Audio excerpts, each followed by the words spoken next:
Now coming to infinite while loop. अब infinite while loop क्या है? ये अभी अभी आप लोगों ने एक लाइव एग्जांपल देखा इनफाइनाइट वाइल लूप का कि चलता ही चला जा रहा है। सपोज हम ये एक छोटा सा इसको ले लें,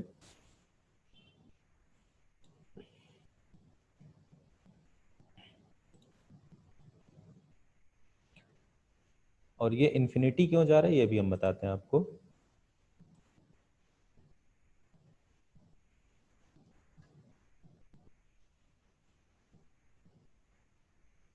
अब ये देखिए 1 प्रिंट होता ही चला जा रहा है, रुकने का नाम ही नहीं ले रहा है, ये चला जा रहा है, रुक ही नहीं रहा है, ये स्क्रॉल बार भी मेरा छोटा हो गया है, ठीक है। तो ये इनफाइनाइट लूप जो है, अब ये बना क्यों? ठीक, अगर हम ध्यान से देखें तो i इज इक्वल टू 1 कह रहा है, और वाइल की कंडीशन क्या कह रही है? 1 इज लेस देन 5, ठीक है। तो कंडीशन ट्रू है और कह रहा है प्रिंट i, ठीक। तो दैट मीन्स अब इसने i को जैसे ही प्रिंट किया 1, after that again it went back and it is saying while I is less than 5, right now also I is 1, then again it is printing 1, again it is going back, again it is 1, again it is printing. That is the reason when we are printing this, you can see it is going infinite. Yeah, it is just printing, see, printing, printing, printing. So this kind of loop is called infinite loop. So how to solve this problem of this infinite loop? So for this, what we'll do, we will put either increment or decrement operation.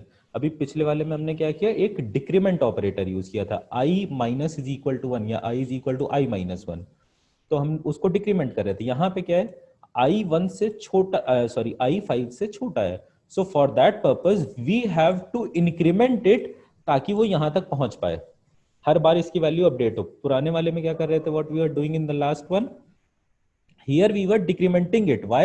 Because I was 10, so we were decrementing it till 0. But here uh, the value is 5 and I is less than 5, so we have to increment it ताकि वो यहाँ तक loop पहुंच के terminate हो जाए। So simply in this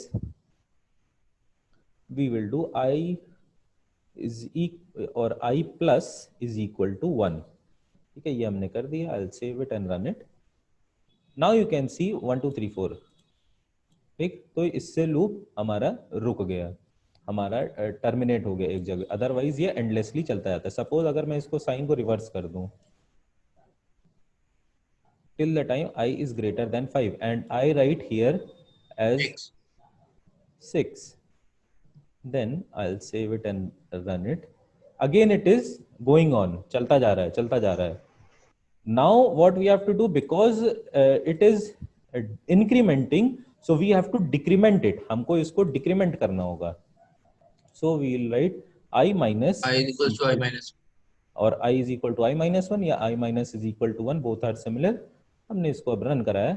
now you can see कि एक ही बार ये रन किया, बिकॉज जैसे ही अगली बार हुआ तो ये 5 हो गया। सपोज हमें 2 बार था तो हम इसे 7 कर देते, ये 2 बार चलता है, ये देखिए 7 और 6 के लिए। So in this manner we can do. Now what if suppose I tell you all to write a program to print the table, ठीक है, जैसे टेबल बचपन में पढ़ते थे कि 1 की, 2 की, 3 की, 4 की, 5 की, 12 13 14, तो उस टाइप की टेबल प्रिंट करनी है पूरे टेबल के फॉर्म में। तो उसके लिए कोई बता सकता है अभी तुरंत कि कैसे मैं टाइप करूं? एनीबडी?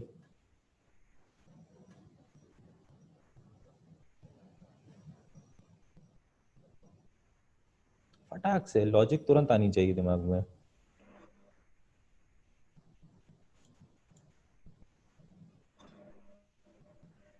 सर पहले सर एक नंबर जो मुझे जिसकी टेबल चाहिए वो सर यूजर से इनपुट करवाऊंगा, फिर मैं आई लूंगा एक 1, I equal to 1। Sir while I is greater than or smaller equal to or smaller than 10। अच्छा, i इज इक्वल टू 1 ले लूं, ठीक है। while I is equal to or smaller than 10, B equal to N into I.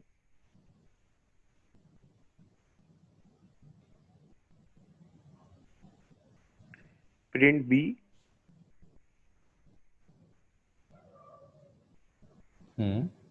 Print B. I plus equal to 1.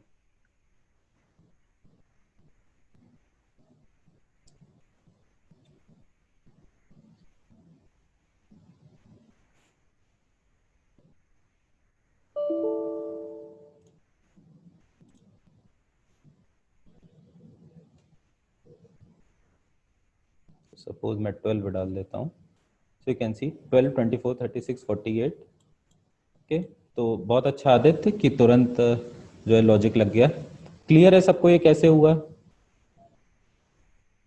अच्छा, what if कि अगर मैं चाहता हूं टेबल इन सच अ फॉर्मेट, ये कि 12 इंटू 1 इज इक्वल टू 12, ऐसे है, तो कैसे करेंगे? बस जो प्रिंट का जो मैं ऑर्डर दूंगा, मतलब कि जो प्रिंट का मैं स्टेटमेंट डालूंगा उसमें बस थोड़ा चेंज कर देंगे, बाकी सब पूरा सेम रहेगा। क्या चेंज करें इसमें?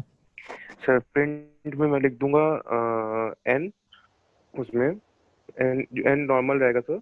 हाँ, n हाँ, फिर कॉमा सर, फिर डबल कोट्स में लिखूंगा इनटू का साइन, हाँ, एंड देन फिर आई सर नॉर्मल में कॉमा लगा के आई सर, फिर डबल कॉमा लगा के डबल कोट्स में equal to sign sir, and sir same हो गया सर, बहुत अच्छा। कॉमा लगा के।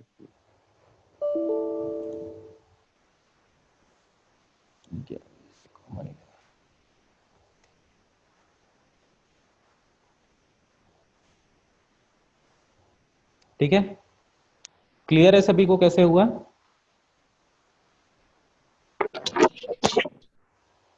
Yes sir. ओके, सो इसी तरीके से I want all of you की टू डेवलप प्रोग्रामिंग लॉजिक, जैसे तरुषि ने किया, आदित्य ने किया। मैं चाहता हूँ सब लोग तुरंत इंस्टेंटेनियसली दिमाग लाएं कि प्रोग्राम चलेगा कैसे, होगा कैसे, लूप को बनाना कैसे है। तो इससे क्या होगा, आपको कभी पूरी जिंदगी में प्रोग्राम याद करने की जरूरत ही नहीं है। आप बस सीधा अपने दिमाग से सोचिए कि मुझे करना क्या है, मेरा प्रोग्राम चलना कैसा चाहिए। आपके चलने के हिसाब से जैसा आप चलाएंगे वैसा ये चलेगा। ऐसा नहीं कि अपने से चलता है, आप इसको जैसा चलवाएंगे ये अपने हिसाब से चलेगा।